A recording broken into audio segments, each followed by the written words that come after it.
Today's objective is to determine whether an ordered pair is a solution to a function.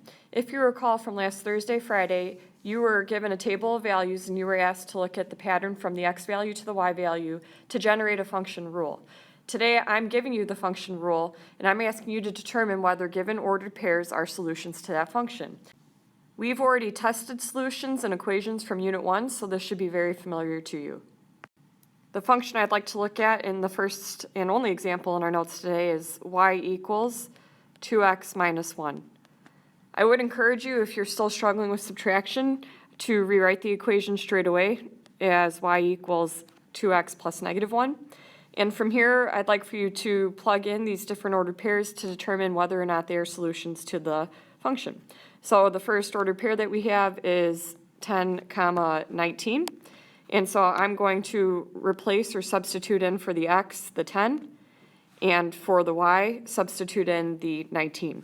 So my equation will look like 19, and I'm going to put an equal sign with a question mark because we don't know if it's a solution. That's what we're trying to test. And then I'm writing the 2, replacing the x with the 10, and writing the rest of the equation as plus negative 1. And so from here, I have 19 equals, if I simplify 2 times 10, I get 20. Plus negative 1. And if you simplify that further on the right-hand side, you do get that 20 plus negative 1 is 19.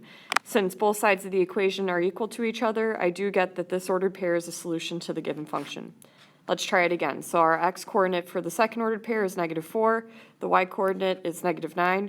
I'm going to go ahead and replace the y in the equation with negative 9 and set that equal to, with a question mark, 2 times, in parentheses, my x-coordinate, finishing the equation, plus negative 1. And so I get negative 9 on the left-hand side equals 2 times negative 4 is negative 8 plus negative 1. If I take that one step further and simplify the right-hand side, I do get that both sides are equal to each other, so this is, again, a solution to the equation. If you'd like to pause the video at this point and give the last two a try on your own before looking at my solving of it, go ahead and try that. Otherwise, I'm going to go ahead and proceed with the last two examples.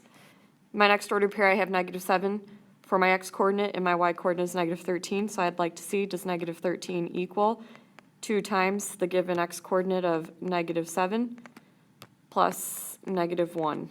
Negative 13, bringing it down on the left-hand side, equals, I get negative 14 plus negative 1.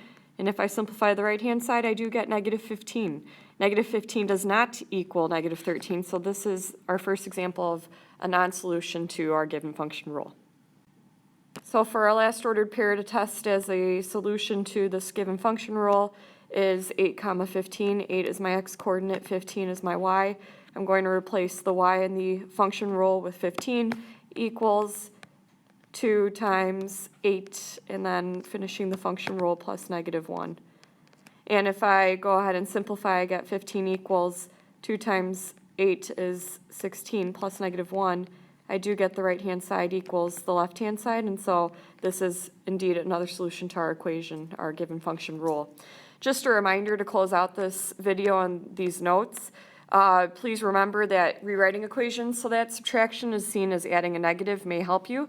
And then also keep in mind, if there's no written coefficient on a variable, it may help to place a 1 to hold that place value. That's the end of our notes for today, so go ahead and try out the Unit 2 Day 3 worksheet.